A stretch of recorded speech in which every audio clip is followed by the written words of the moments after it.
এপিসোডের শুরুতেই আমরা দেখতে পারি রুডো হেডকোয়ার্টারের বাইরে বসেছিল আর ওর নিজের উপরে খুব রাগ লাগতেছিল, কেননা যেবার গ্রিসকে এতটা ঘায়েল করে দিছে আরো কিছুই করতে পারে নাই, ঠিক যেমনটা রেক্টো এর সময় হয়েছিল। এইরকম কি ও সারা জীবনই থেকে যাবে? এনজেন রুডোকে বোঝায় যে দেখো, গ্রিস নিজের সাথীদেরকে বাঁচানোর জন্য নিজের জীবন ঝুঁকিতে ফেলাইছে, আর ও তোমাকে এই জন্য বাঁচাইছে কারণ ও তোমাকে নিজের সাথী মনে করে। চলো এবার ভিতরে গিয়ে গ্রিসের সঙ্গে দেখা করো। আর ভিতরে গিয়ে রুডো পুরো অবাক হয়ে যায়, কারণ গ্রিসকে দেখে পুরো সুস্থ মনে হচ্ছিল।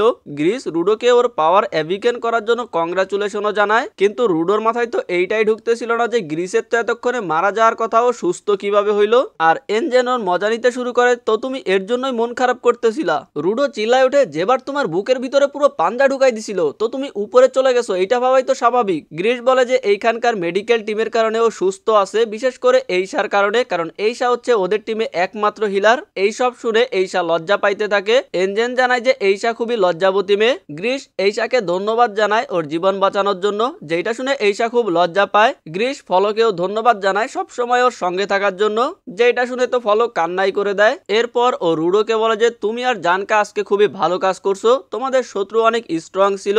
আর হ্যাঁ, ওই তেরিসমানের ব্যাপারে বেশি ভাইবো না, ওইটা যে তোমার কাজে লাগছে এইটাতেই আমি অনেক খুশি। রুডো বলে যে তুমি বেঁচে আসো দেখে আমারও অনেক খুশি লাগতেছে। এনজেন বলে যে যাই হোক না কেন, তার মানে রেইডাররাও এখন আমাদের সঙ্গে পাঙ্গা নিতেছে, এর মানে হচ্ছে টাচ বিস্টের পাশাপাশি এইসব রেইডারদের সঙ্গেও আমাদের ফাইট করতে হবে। আর আমরা একটা নতুন ইনফরমেশনও পাইছি। এর মধ্যে আর একটা ক্লিনার এখানে এসে বলে যে রেইডারদের মধ্যে একজন বর্ডার সম্পর্কে বলতেছিল, তার মানে হয়তো বড় স্পেয়ার নিয়ে তথ্য সংগ্রহ করতেছে। রুডো বলে যে এইটা আবার কে? এনজেন বলে যে এইটাই তো বস। রুডো অবাক হয়ে যায় যে কি বলে, তার মানে এই লোকটাই ক্লিনারদের লিডার। বস এসে রুডোকে সরি বলে যে আমি তোমার সঙ্গে প্রথম দিন দেখা করতে পারি নাই, আর আমার নাম হইতেছে করবাস, আরকা করবাস। এরপর করবাস বলে যে আমি জানতে পারছি তুমি এইখানে শুধু উপরে যাওয়ার ইনফরমেশন কালেক্ট করার জন্য আসছো, আর এইরকম লোকরে আমি আমার টিমে ভর্তি করতে পারি না, কিন্তু পরে আমি দেখলাম যে তুমি এদের সঙ্গে মিশে এদের সঙ্গে অ্যাটাচ হয়ে গেছো, ইভেন এদেরকে বাঁচানোর জন্য নিজের জীবনও ঝুঁকিতে ফেলাইছো, আর তোমার পাওয়ারও আলাদা, যেটা ক্লিনারদের অনেক কাজে আসতে পারে। তো চলো আমি তোমাকে ক্লিনার্সে ভর্তি করে নিলাম। এরপর ও রুডোকে নিজের অফিসে ডাকে ওর ইউনিফর্ম আর কিছু তথ্য দেওয়ার জন্য। এরপর অফিসে করবাস রুডোকে বলে যে স্পেয়ার আর গ্রাউন্ডের মাঝে যে লাইন আছে এইটারেই আমরা বর্ডার বলি, আর বলা হয় যারা বর্ডার পার করতে যায় তারা আর কখনো ফিরে আসে না। এবার একটা ইন্টারেস্টিং কথা শুনো, বলা হয় যে বর্ডারের অনেক কাছে নোম্যান্স ল্যান্ডে একটা মহিলা থাকে। একবার একটা মুসাফির সেইখানে হারাই গেছিল, আর ওই মহিলাটা ওই মুসাফিরের সাহায্য করছিল।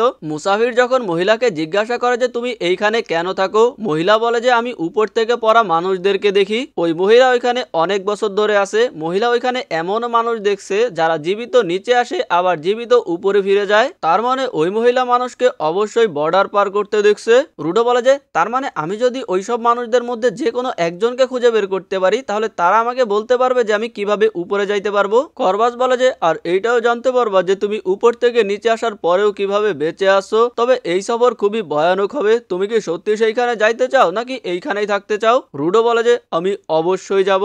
তখনই এইখানে এনজেন চলে আসে আর রুডোকে দেখে বলে যে এই ড্রেসও তোমার তো জোস লাগতেছে। এরপরে আমরা জানকাকে দেখতে পারি, ওর সামনে বড় কিছু একটা দেখে ও অনেক ভয় পেয়ে যায়। দেন আমরা 6 ঘন্টা পিছনের কাহিনী দেখতে পারি। আমরা দেখতে পারি ফলো রুডোকে থামানোর চেষ্টা করতেছিল যে ওই মহিলারে খোঁজার জন্য নোম্যান্স ল্যান্ডে আজকে যায় না, তুমি দেখছো না ওই লোকটা কতটা পাওয়ারফুল ছিল। কিন্তু রুডো ওর কোনো কথাই শুনতেছিল না আর বলে যে স্পেয়ারে যাওয়ার এইটাই একমাত্র রাস্তা। তখনই সেখানে এনজেন এসে রুডোকে বোঝায় যে বেশি বালবাগ নামে করিস না, কারণ মাত্রই তুই পাওয়ার ব্যবহার করা শিখতেছিস, এখনো ভালো করে শিখতে পারিস নাই, ইভেন তুই তো লিমিট পর্যন্ত জানিস না, উপরে যাইতে যেয়ে তো পুরোই উপরে চলে যাবি। রুডো বলে যে কিন্তু আমি আমার পাওয়ার কি জানি। এনজেন বলে পাওয়ার তো জানিস, কিন্তু এটা লিমিট আছে, লিমিট জানিস না, এটার উইক পয়েন্ট কি সেটাও জানিস না। রুডো বলে তার মানে কি তুমি আমার সঙ্গে যাবা? এনজেন বলে যে অবশ্যই, কারণ ক্লিনার্সরা শুধু ট্রাশ বিস্ট মারেই না, এদের উপরে রিচার্জও করে, আর নোম্যান্স ল্যান্ড খুবই ভালো একটা জায়গা হবে। এছাড়া এদেরকে রেইডার্সদের থেকে সাবধানও থাকতে হবে। রুডো বলে যে রেইডাররা তো খারাপ, তাহলে ওরা কিভাবে গিভার হইলো? এনজেন বলে যে জিনিসের যত্ন করার সাথে ভালো বা খারাপের কোনো সম্পর্ক নাই, কারণ অনেক খারাপ মানুষ আছে যারা তার তার নিজের জিনিসের অনেক যত্ন করে, আবার অনেক ভালো মানুষ আছে যারা নিজের জিনিসটা যত্ন করে না। রুডো মনে মনে ভাবে যে ও সব সময় ভাবতো যে খারাপ মানুষেরা নিজেদের জিনিসের যত্ন করে না, বাট ও ভুল ছিল। এনজেন যাওয়ার সময় বলে যে তোমার এখন রেস্ট করা উচিত, কারণ লাস্ট 4-5 দিনে তুমি অনেক দৌড়াদৌড়ি করছো। এরপর আমরা দেখতে পারি রুডো নিজের রুমে শুয়ে শুয়ে রেস্ট করতেছিল, কিন্তু তখনই সেখানে রিও চলে আসে। রিও বলে যে চলো আমি তোমাকে ক্লিনারদের হেডকোয়ার্টার ঘুরিয়ে দেখাই। এরপর রিও আর রুডো বের হয়ে পড়ে হেডকোয়ার্টার ঘুরে দেখার জন্য। রিও ওরে ট্রেনিং রুম দেখায়, ডাইনিং রুম দেখায় আর টয়লেটও দেখায়। রিও রুডোকে জিজ্ঞাসা করে যে উপরের লাইফ কেমন ছিল। রুডো বলে যে ও রেক্টোর সাথেও মাঝে মাঝে ঘুরতে বের হইতো, ময়লা আবর্জনা কালেক্ট করতো আর মানুষের কাছে গালিও খাইতো। রিও বলে যে চিন্তা করো না, গালি তুমি এইখানেও খাবা। এরপর জিজ্ঞাসা করে যে তোমরা কি খাইতা। রুডো বলে যে ব্রেড আর স্যুপ। রিও বলে যে আর কোনো মিষ্টি, যেটা শুনে তো রুডো অবাক হয়ে যায় আর বলে যে এইটা হচ্ছে যাদের টাকা পয়সা আছে, বড় লোক, তারাই খাইতে পারতো। রিও বলে যে আমাদের কাছে কিছু আছে। এরপর রুডোকে অনেকগুলা মিষ্টি দেয়, যেটা দেখে তো রুডোর অবস্থা খারাপ হয়ে যায়, কারণ এইটা রুডোর কাছে বড়লোকই খাবার। রিও বলে যে এইখানে অনেক ফুড ভেন্ডার আছে যাদের কাছ থেকে ওরা খাবার কেনে। এনজেন রিওকে বলে যে তো তুমি ওরা এখানে মিষ্টি খাওয়ানোর জন্য নিয়ে আসছো। রিও বলে যে হ্যাঁ, ও নাকি কখনো মিষ্টি খায় নাই। এনজেন বলে যে জানি না উপরের কি অবস্থা, বাট এইখানে তো মিষ্টি অনেক ফেমাস, দেখো তোমার আবার নেশা না লেগে যায়। এদিকে রুডো মিষ্টি দেখে বলতেছিল বড়লোকই খাবার, তাও আবার এতগুলা। এনজেন বলে যে পলিউশনের কারণে এইখানে কোনো খাবার উৎপাদন করা তো সম্ভব হয় না, বাট ভেন্ডারদের কাছে এমন গিভার আছে যাদের পাওয়ারই হচ্ছে খাবার বানানো, আর এই কারণে এখানে মিষ্টির কোনো কমতি হয় না। রুডো সেইখান থেকে একটা মিষ্টি মুখে নেয়, যেটা ওর কাছে এত ভালো লাগে যে এরপরেও বাকিগুলা ধুমায় খাইতে শুরু করে। এনজেন বলে যে আরে আস্তে খা, নাইলে মোটা হয়ে যাবি। তখনই সেইখানে একটা পিচ্চি ক্লিনার আসে যে রুডোর খাবারের দিকে তাকাইছিল। রুডো মনে মনে ভাবে যে শালা দেখি আমার খাবারের দিকে তাকায় আছে, আর রুডো নিজের খাবারের ভাগ দিতে চাচ্ছিল না, কিন্তু কিছু করার নাই। ইচ্ছা না থাকা সত্ত্বেও রুডো ওরে একটা চকলেট দেয়, আর ওইটা মুখে নেওয়ার পরে ও আবারও রুডোর কাছে খাবার চায়, যেটাতে রুডো রাগ হয়ে যায় যে শালার পুত্রে সরা গইলাম। কাহিনী প্রেজেন্ট টাইমে আসে, কারণ আমরা কিন্তু এতক্ষণ 6 ঘন্টা আগের কাহিনী দেখতেছিলাম, যেখানে রিও আর এনজেন দুজন কথা বলতে বলতে বের হয়ে যায় যে রুডো তো অনেক খেয়ে ফেলছে।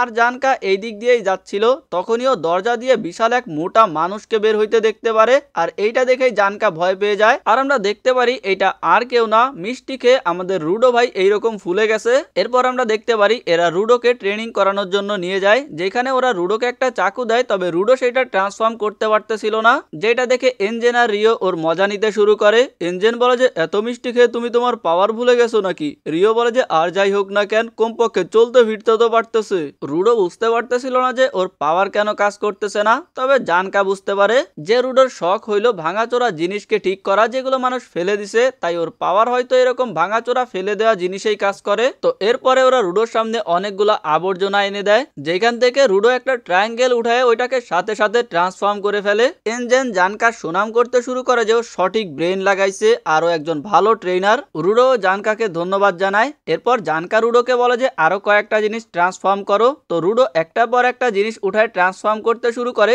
যেটা দেখে সবাই অবাক হয়ে যায়। তবে এর মধ্যেই ওর নাক থেকে রক্ত বের হইতে শুরু করে, তার মানে ওর পাওয়ার ইউজ করারও একটা লিমিট আছে। আর ওর গ্লাভসের কোয়ালিটি এত বেশি যে ওর শরীর সেইটা সহ্য করতে পারতেছিল না। তো রুডো জিজ্ঞাসা করে যে এই কোয়ালিটি আবার কি। তো এনজেন ওরে বোঝায় যে কোনো জিনিসের যত বেশি দিন ধরে যত্ন করা হয় ওইটা তত ভালো কোয়ালিটি হয়, আর যেটার কোয়ালিটি যত বেশি সেটার পাওয়ারও তত বেশি। তবে এইখানে ইউজারের মাইন্ডসেট আর এক্সপিরিয়েন্সও ম্যাটার করে। জানকা মনে মনে ভাবে যে এই গ্লাভসটা রুডো ছোটবেলা থেকেই ব্যবহার করে, তার মানে এইটা অনেক ভালো কোয়ালিটি, যেটা হয়তো রুডোর শরীর সহ্য করতে পারতেছে না, নাকি এইটার সাথে আবার ওই সিরিজের কোনো সম্পর্ক আছে। রুডো জিজ্ঞাসা করে কিন্তু আমি যখন কোনো জিনিস বানাই সেইটা ধুলো হয়ে একেবারে উড়ে যায় কেন, আর এখন যে জিনিসগুলো বানাইছি এইগুলো তো ঠিক আছে। তো রিও ওরে বোঝায় যে ও পুরনো জিনিসরে ওদের সবচেয়ে ভালো কন্ডিশনে নিয়ে আসে, আর ওদের পারপাস যখন পূরণ হয়ে যায় তখন ওরা নিজেরাই ধ্বংস হয়ে যায়। ইটস লাইক আত্মাকে মুক্তি দেওয়ার মতো।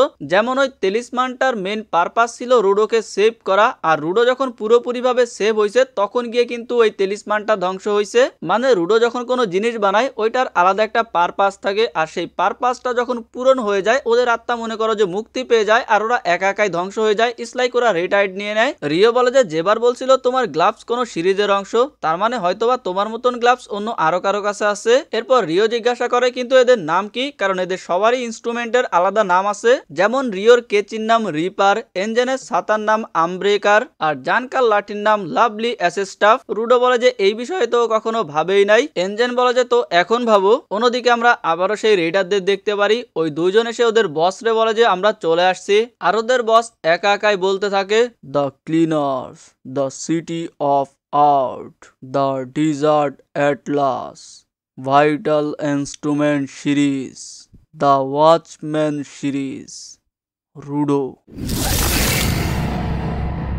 তো আশা করি গাইস তোমাদের কাছে ভিডিও ভালো লাগছে। যদি ভালো লাগে তাহলে লাইক করে দাও, কমেন্ট করে জানাই দাও কেমন লাগছে, এবং শেয়ার করে দাও বন্ধু বান্ধব, বউ ছেলে মেয়ে যদি থাকে আর কি তাদের সাথে। আর এই ভিডিও ভাই আমি লিটারালি রাত 4:11 বাজে এই মুহূর্তে আমি যখন ভয়েস দিতেছি, এরপরে তো আরো কাজ বাকি আছে। সো এই সময় আমি ভিডিও বানাইতেছি, এরপরেও যদি তোমরা খালি ভাই লাইক না করো, আমার মনে হয় আমার ইঁদুরের বিষ খেয়ে কচু গাছের সাথে ফাঁসি নেওয়া উচিত। সো যাই হোক, লাইক করে দিও, আই নো তোমরা করে দেবা। আজকের মতন এ পর্যন্ত, ভালো থাকো সবাই, বাই বাই।